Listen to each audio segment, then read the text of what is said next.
Hello esteemed colleagues, in this tutorial video we'll delve into the use of filtering options in the planned maintenance module of the WAYL system.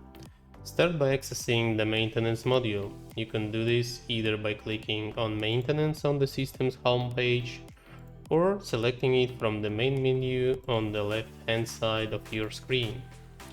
At the top of the task list and categories section, you will find filtering options that are applicable to the task list.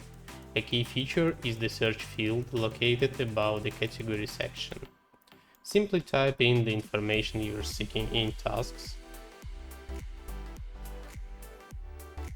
and the results will appear instantly without the need to press any additional buttons. Above the task list, you will notice 4 checkboxes: Needed work only, doc only, show only my work, and show postponements.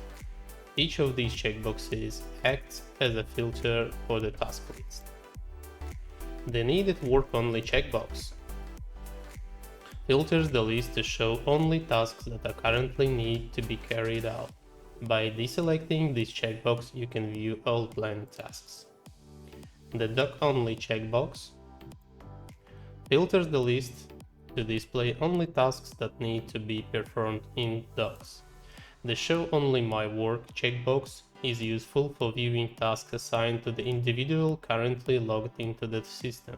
For instance, a main engineer might have tasks assigned to them, and selecting this checkbox will filter to display only these tasks.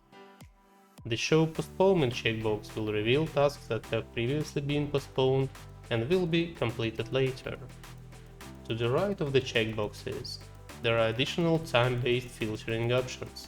You can filter to view tasks planned for this week, this month, or enter a custom date range that suits your needs. I trust that you will find this information helpful. Thank you for your attention.